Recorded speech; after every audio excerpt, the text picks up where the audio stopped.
빌립보서 2장 12절에서 18절의 말씀입니다.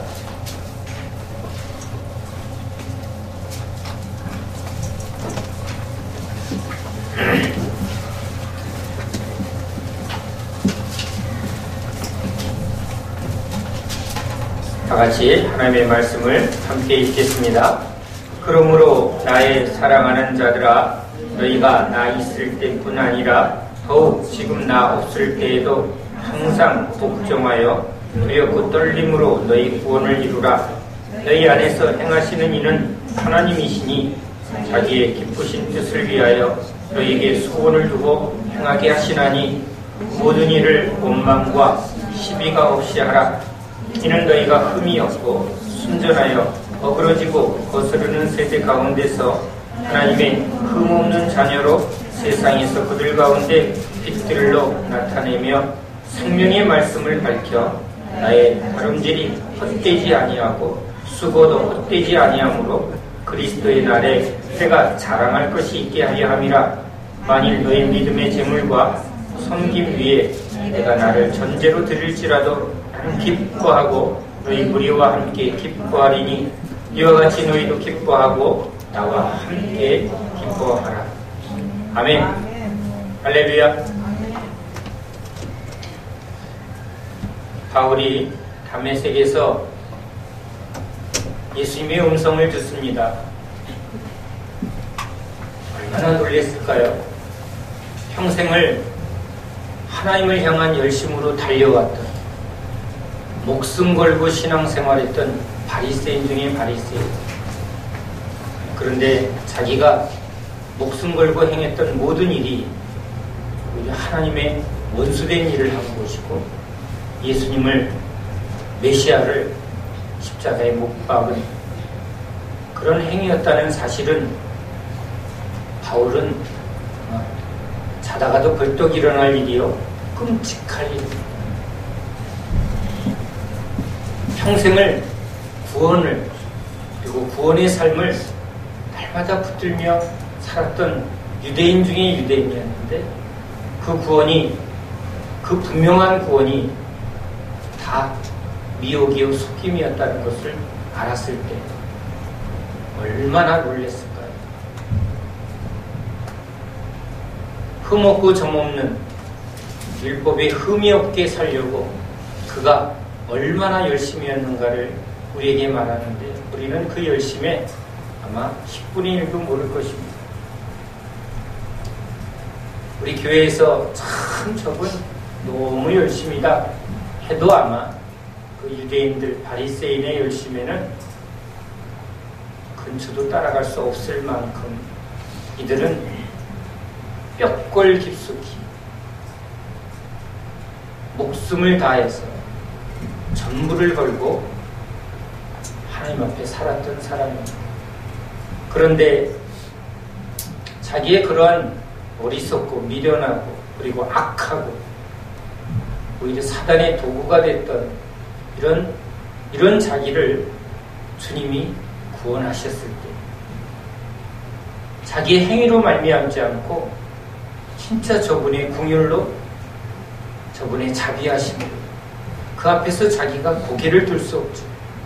자기가 한 모든 것이 다 하나님께 원수된 일이었다는 것을, 자기가 행한 모든 삶이, 신앙의 열심이 하나님 앞에 누덕이라는 것을 그는 뼈저리게 깨닫습니다. 그리고 그의 눈비누리, 즉 그에게 미혹과 육체에 덮여 있었던 모든 그 비누리 떨궈진 것 같이 진리의 세계가, 생명과 구원의 세계가 확 열리게 될 때, 그는 구약에서 그가 평생 가말리엘 문화에서 구약을 들었던 그 모든 가르침의 핵심이 뭔가를 밝히 아는 자가 됩니다. 그는 구약에 능한 자였기 때문에 구약 하나하나의 말씀에 얼마나 철저히 연구하고 그대로 행했던 사람입니다. 그런데 성령이 임하고 이제 그 구약이, 하나님이 왜 이 구약의 과정을 그렇게 인도하셨고 그렇게 언약하셨고 또 그 과정 속에 자기가 있고 유대인이 있고 이스라엘이 있다는 것을 깨닫습니다. 그리고 예수님이 오신 것은 모세 율법이죠. 십계명을 받은 모세는 이스라엘 백성들을 인도합니다. 요단까지만. 그리고 여호수아가 이스라엘 백성들을 요단에서 이제 강을 넘어 가나안으로 들어가게 합니다. 예수죠. 율법은 결국은 요단 앞까지입니다. 죽어야 할 죄인이죠. 그리고 예수님은 그 죽어야 할 죄인을 이제 십자가로 구원해서 영원한 안식으로 하나님 나라로 구원하는 역할을 합니다. 자기가 열심히 행했던 모든 그 율법 안에 모든 삶은 십자가 앞으로 인도하기 위한 하나님의 계획이었다는 것을, 그래서 구약이 왜 그런 과정이 있는가를 바울은 깨닫습니다. 그리고 예수님이 오신 것은 이 모든 하나님의 언약의 성취로, 그래서 이 구원이 그냥 믿습니다. 아멘. 그럼 그렇게 우리한테 말하지 않습니다. 그의 평생의 삶이 하나님 앞에서 살았고 하나님의 은혜로 살았던, 율법 아래 얼마나 이스라엘이 열심히 하나님을 추구했는가, 그 하나하나의 과정을 통과하며 광야 백성이 애굽에서 또 광야를 통과하고 그리고 가나안에 들어가는 이 하나하나의 여정이 구원의 여정이라는 것을, 그리고 그 광야에서 불평하고 원망했던 그들이 결국은 약속의 땅에 들어가지 못하고 구원의 약속의 성취를 받지 못합니다. 분명히 약속을 했는데 그것이 누구에게는 성취가 되고 누구에게는 이루어지지 않는 그 구약의 하나하나의 사건들의 의미를 바울은 깨닫는 것이죠. 그래서 오늘 이방인들에게 이렇게 외칩니다. 두렵고 떨림으로 구원을 이루라. 믿기만 하면 구원을 받는다고 말하는 것 같지만 바울이 경험한 구원은 그렇게 간단하지 않는다는 것을 우리에게 말하게 합니다. 그는 어떠한 행위로도 거듭날 수 없고 어떠한 행위로도 하나님 앞에 의롭다함을 받을 수 없다는 것을 너무나 절실히 경험한 유대인입니다. 낙타가 바늘길을 통과할 수 없는, 그건 부자들의 이야기 같지만 행위로는 그 누구도 통과할 수 없죠. 그러나 하나님만은 가능하죠. 구원은 전적인 은혜인데 사람이 어떻게 죽고 거듭납니까? 하나님이 해주셔야 합니다. 그래서 유다까지 죽고자 하는 것은 율법의 역할이죠. 율법 아래 우리는 죄인입니다. 죄인은 죽어야 마땅합니다. 그런데 우리는 죽음으로 끝나면 구원을 받지 못합니다. 죽을 수도 없고 살 수도 없는 이 절망이죠. 그 절망 앞에 주님의 십자가는 믿음으로 자기의 모든 죄를 짊어지고 죽으시고 부활하신 그 능력이 나에게, 믿는 자에게 주시는 하나님의 전적인 은혜라는 것을 깨닫게 됩니다. 내가 죽으면 자살이요, 그렇다고 죄인이 죄에 대해서 안 죽을 수는 없는 것이죠. 율법은 분명하게 선포합니다. 죄의 싹은 사망. 그러니까 공고하죠. 그 사망의 선포 앞에 죽어야 된다는 것은 아멘이죠. 죽을 죄인이라는 것을 피할 길이 없죠. 근데 죽음으로 끝나면 우리는 어떻게 구원을 받습니까? 구원을 받을 근거가 없네요.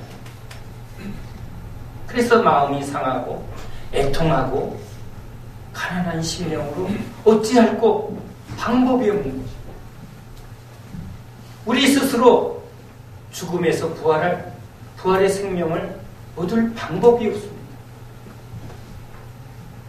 그런데 하나님이 그런 우리를 살리려, 그 사망에서 생명으로 옮기려, 내가 죄로 죽은 자임을 선포할 때 주님, 내가 살았으나 진짜 죽은 자입니다. 주님의 긍휼을 구합니다. 이런 우리를 불쌍히 여기사 이런 우리를 사랑하사 이 사망에서 생명으로 옮기러 오신 예수님, 그분이 나의 구원입니다. 그 구원의 능력을 믿습니다. 죽을 환자가 죽음 앞에서 나를 살리는 의사 앞에 나의 모든 것을 죽여도 좋으니까 나를 수술해달라고 완전히 맡길 때 그 수술실에 들어간 것은 죽음이죠. 배를 가르고 장기를 드러낼 때 그건 죽은 것입니다. 그러나 그 의사의 솜씨로 병이 고쳐지고 살아난 사람은 저 의사가 나를 죽음에서 살렸습니다. 육신의 질병도 믿음으로 의사의 능력으로 고치죠. 의사를 믿어야 되고 의사의 능력이 고치는 거지 자기의 결심으로 되어지지 않습니다. 물론 대가는 치르죠. 그러나 그것은 철저한 믿음이 없이는 자기의 생명을 맡길 수가 없습니다. 수술 동의서를 쓰죠. 그래서 죽을 수도 있습니다. 그러니까 아무한테나 수술하지 않습니다. 실력이 있는 구원은 하나님의 능력이죠. 예수는 하나님의 능력입니다. 그 예수님 앞에 나는 죽을 죄인이요 지금 사망에 이르렀습니다. 나는 지금 눈앞에 심판이 기다리고 있고 오늘 바로 죽으면 지옥으로 달려갈 수밖에 없는 지금 그러한 상태입니다. 그런데 어찌할꼬 내가 이 사망에서 이 지옥의 심판 앞에서 살 방법이 없습니다. 그런 우리에게 복음이죠. 예수, 그분이 우리를 사망에서 생명으로, 죽음에서 우리를 구원하리. 구원은 하나님의 능력입니다. 믿느냐? 예, 믿습니다. 그 십자가가 구원임을 믿느냐? 죽고자 하는 자는 살 것이고 살고자 하는 자는 죽을 것이고 죄로 죽은 이 자기 생명을 미워하는 자, 이 생명으로는 살아도 사는 게 아닙니다. 이 생명을 진짜 버리고 진짜 새 생명으로 살기로 합니다. 하나님께 붙어있어 하나님 뜻대로 살아가는 새 생명으로 살겠습니다. 오직 하나님만을 섬기는 하나님을 위해서 사는 그 생명으로만 살겠습니다.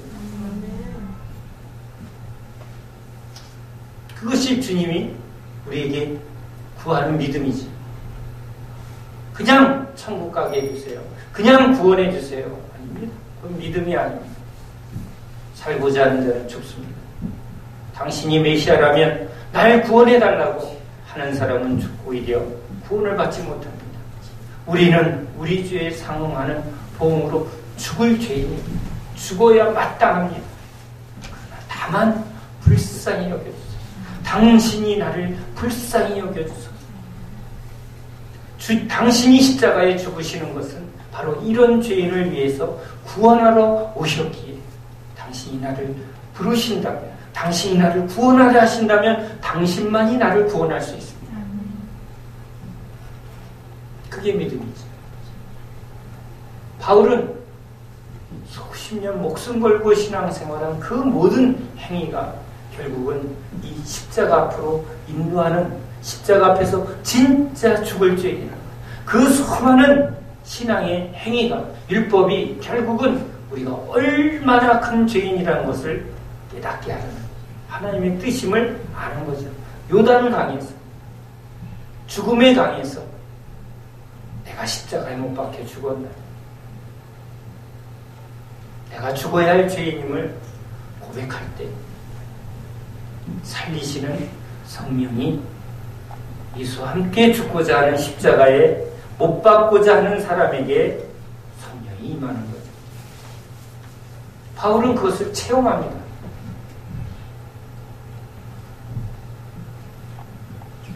그래서 이방인들에게 또는 유대인에 모여있는 회당에서 예수가 우리의 구원입니다. 구원의 능력입니다.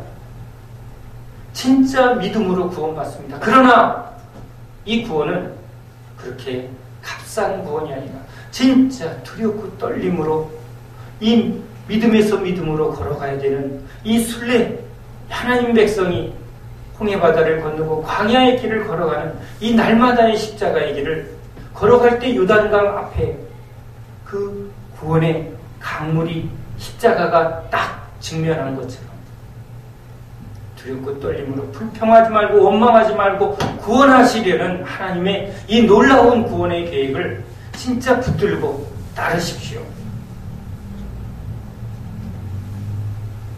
그가 경험한 예수, 그가 경험한 구원, 우리에게 문자로 기록되어 있지만 그런 이 구원에 하나님의 놀라운 계획이 있고 하나님의 놀라운 방법이 있다는 것을 그런 경험한 사람입니다. 오기만 하면 구원받습니다. 절대 바울은 그런 구원을 경험한 사람이 아닙니다.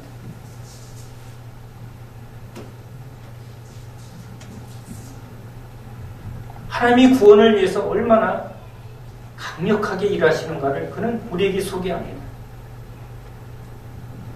하나님께 붙들려서 지금 2차 전도 여행을 떠납니다. 그런데 아시아로 가려고 할 때 환상 중에 마게도니아인이 나타나서 이리로 오라 하고 급하게 자기를 인도하는 하나님의 사인을 받습니다.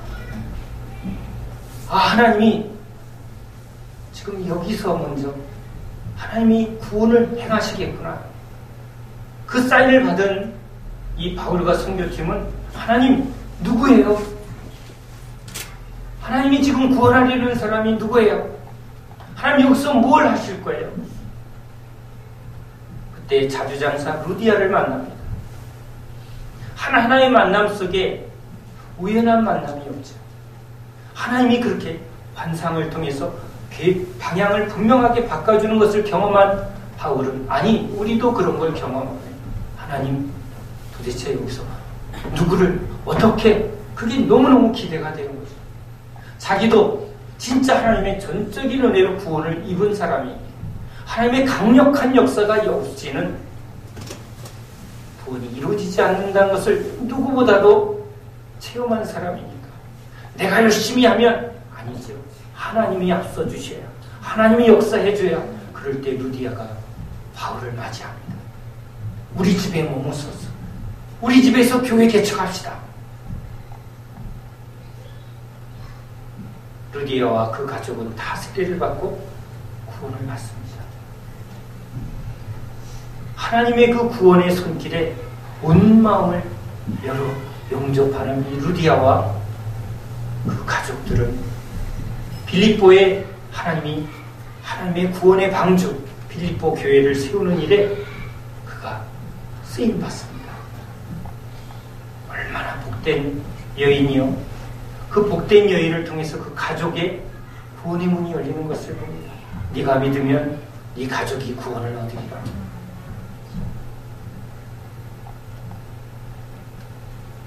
그에게 하나님의 능력이 함께합니다.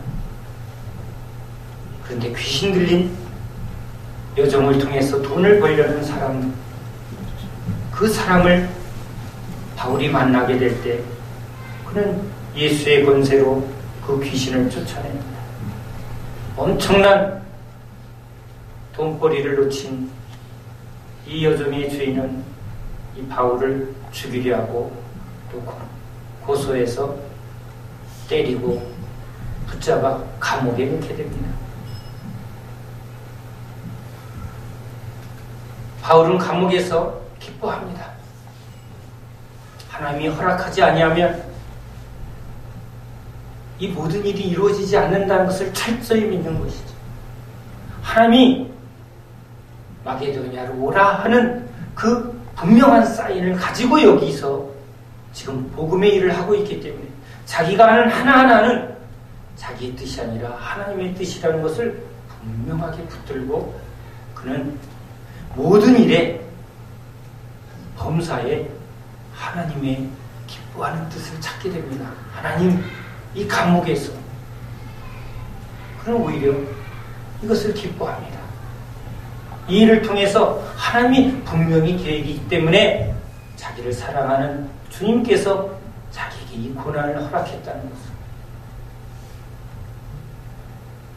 그래서 감옥에 있는 자기 자신의 모습을 교인들에게 나 지금 감옥에 있지만 있을 때나 없을 때나 진짜 날마다 붙들어야 될 분은 예수. 진짜 너희 안에 예수의 마음을 품고 그 예수 그리스도가 나에게 말씀하시고 나의 인생을 이렇게 끌고 가듯이 그분이 여러분을 끌고 가는 그 인도하심에 순종해라. 복종해라. 너희가 진짜 믿는다면 그 믿음에 합당한 순종의 삶을 두렵고 떨림으로 이루라. 여러분, 믿음은 참 두려운 말입니다. 왜냐하면 난 당신을 믿습니다 라는 말은 쉽게 할 수 있는 말이 아니에요. 제가 교회에 찾아오는 환자분들에게 꼭 요즘은 이 말을 도전합니다. 오늘 2번 뵀는데 집사님 저를 믿습니까? 당황하죠. 자기 교회 담임 목사님이 나를 믿느냐 해도 어려운 질문을 제가 믿습니다. 믿습니까? 이렇게 묻는 건 당연히 노죠. 못 믿죠. 자, 믿는다는 것은 내가 무슨 말을 해도 그 말을 믿고 따르겠다는 것이 믿는다는 거죠. 근데 무슨 말을 할지 어떻게 하죠? 난 당신을 믿습니다 했는데 제가 집사님 전 재산을 하나님 앞에 드리세요. 믿는다는 말은 그 말에도 순종하겠다는 말입니다. 그 말은 하나님의 말씀이요. 그 말은 옳은 말이라는 것을 믿을 때 믿는 거죠. 그게 믿어지지 않으면 나는 당신을 믿는다고 말할 수 없는 것입니다. 내가 들어보고 그것이 내가 옳은가 그른가 내가 판단해서 그때그때 하겠다는 거지. 그러니까 당신은 못 믿겠다는 거예요. 믿는다는 말은 집사님 어디로 좀 가세요. 네. 목사의 말이 아니라 주님의 말이죠. 주님이 그렇게 말씀하시면 우리는 언제나 예 하고 순종하는 것입니다.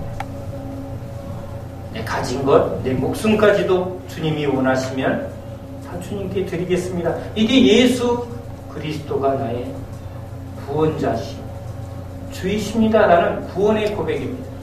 나는 예수를 믿습니다라는 고백이 바로 그런 고백입니다. 말씀만 하세요 주님, 내가 순종하겠습니다. 이게 믿음의 고백이죠. 이게 얼마나 실제적으로는 어려운 고백인가요? 그런데 바울은 진짜 하나님 앞에 자기 열심으로 순종하려고 살았던 그 자기의 열심이 아니라 믿는 자에게 하나님의 성령이 어떻게 감동하고 어떻게 역사하는가를 경험합니다. 예수 그리스도의 마음이 내 안에, 성령의 충만함이 내 안에 있으면 기뻐하며 즐거워하며 하나님 앞에 순종하는 그 힘이, 강건하는 힘이 내 안에 부어지는 것을 봅니다. 그러나 내가 육체를 붙들고 내 감정을 붙들면 거스리고 죄인 중에 괴수되는 자기의 모습을 자기가 보는 것이죠. 육체를 입고 있는 이 땅에서의 삶 가운데 바울은 누구보다도 하나님의 은혜를 경험한 사람이지만 여전히 자기 안에 거스리는, 이 성령을 거스르는 육체가 얼마나 강력하게 자기를 끌고 가는가. 이건 믿음의 사람들이 다 겪는 신앙의 고민이요, 갈등입니다. 성령의 충만한 은혜가 부어져, 진짜 하나님이 부어주는 은혜는 이걸 이기게 합니다. 그리고 또 하나는 고난이지. 고난은 우리를 죄를 그치게 하고 우리를 주님 앞에 겸손하게 하는 하나님의 선물입니다. 그래서 하나님은 하나님의 성령의 충만한 은혜와 더불어 고난을 함께 주시는 그것이 하나님의 방법이라는 것을 바울은 경험합니다. 왜 이 육체는 고난에 대해서 너무너무 분명하게 반응하고, 아프면, 힘들면, 주머니에 돈 떨어지면, 망하면 이 육체는 진짜 힘이 없습니다. 돈이 있고 권세가 있고 지위가 주어지면 이 육체는 엄청나게 강해집니다. 성령의 충만함은 이 모든 것을 이기게 하는 하나님의 능력입니다. 그러나 하나님은 계속적으로 성령 충만을 주지 않습니다.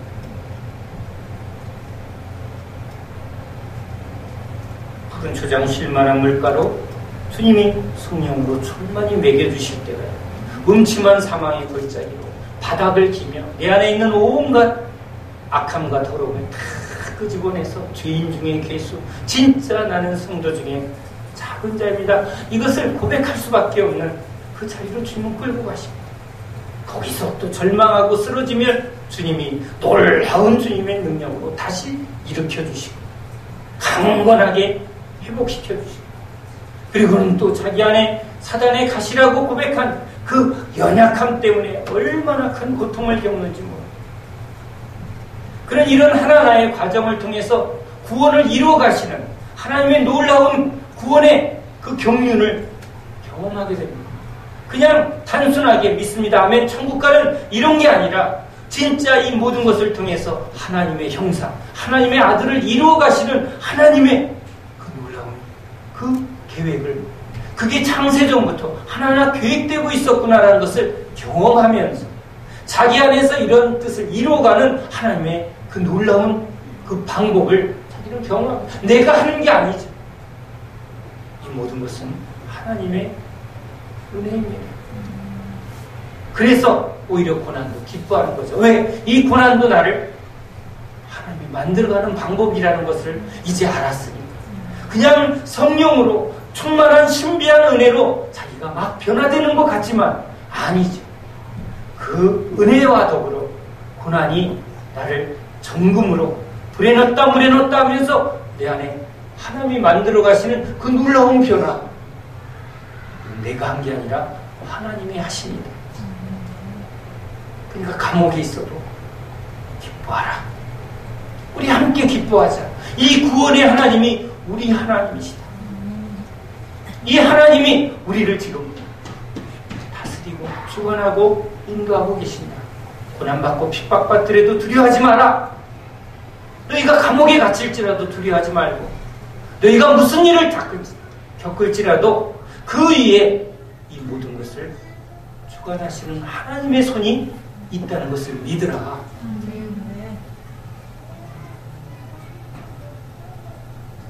그래서 생명의 말씀으로 너를 먹이고 신령한 젖으로 계속 너희를 자라나게 하는 그 하나님의 말씀, 그 말씀을 밝히 붙들어, 그 말씀을 사모해라.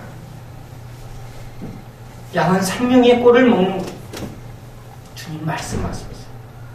그런 율법에 능한 자예요. 진짜 구약에 얼마나 열심히 했던 사람.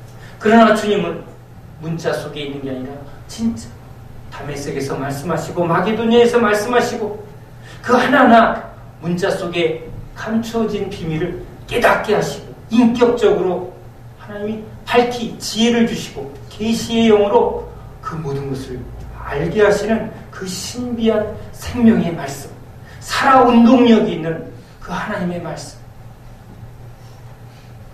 그 말씀을 우리가 날마다 붙들 때 주님은 그 말씀의 능력으로 우리를 흠없고 점없는 주님의 자녀로 만들어 가신다는 것을 그가 우리에게 고백합니다.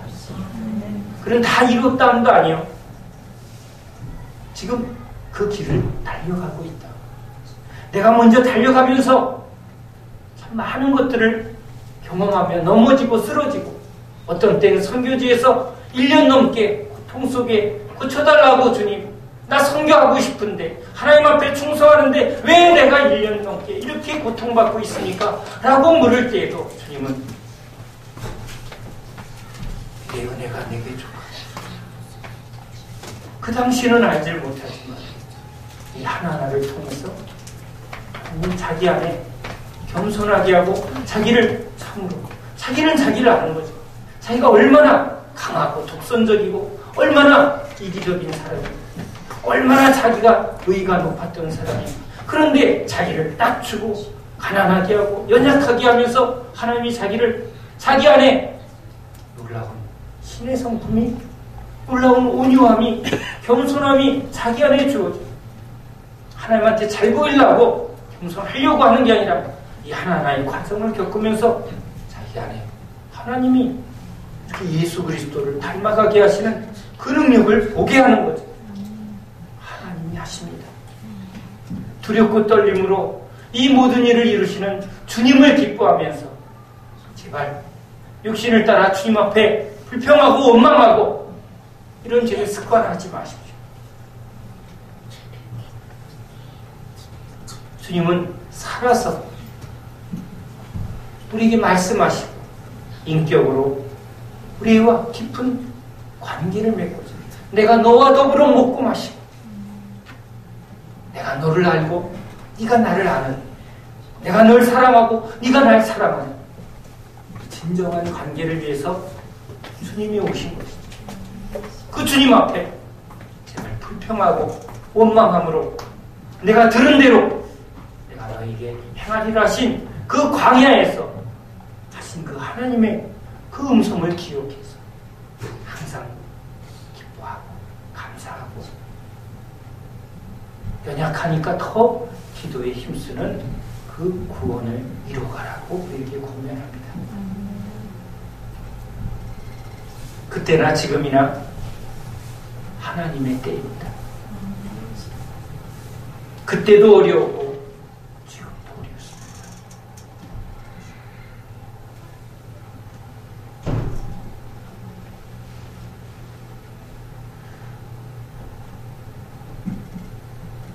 우리는 이 바울의 권면을 받으며 오늘도 우리를 인도하시는 살아계신 주님 앞에 있음을 고백합시다. 주님, 어린아이같이 네, 맞습니다. 주님이 은혜의 주님이시오. 진짜 구원의 주님이십니다. 우리 힘으로 되는 것이 아닙니다. 우리는 율법의 의도 없고 그 열심도 없지만 그래도 그런 우리를 이 한국 땅에서 우리를 이렇게 주님이 불러오셨습니다. 교회를 이렇게 이루게 하십니다. 주님이 우리를 지금 말씀으로 먹이고 계십니다. 하나하나 주님이 하신 일에 그냥 기뻐하고 밥 잘 차려주면 맛있게 먹는 자녀만큼 부모를 기쁘게 하는 게 없습니다. 자녀들이 온전해서 너무너무 훌륭해서 기뻐하는 것이 아니라 지금 그 과정 속에 충실할 때 부모는 기뻐하는 것입니다. 기도할 때 열심히 합시다. 하나님 말씀 배울 때 집중하며 합시다. 또 그 다음 과정에 말씀하실 때 내가 듣겠습니다. 복종하며 두렵고 떨림으로 겸손히 한 걸음 한 걸음 우리를 끌고 가시는 주님 앞에 우리가 함께 나아가는, 오늘 바울은 우리에게 말합니다. 함께 기뻐하자고. 여러분, 함께 은혜 받고 함께 기도하고 함께 기뻐하는 그것이 주님의 뜻인 줄로 믿습니다. 기도합니다.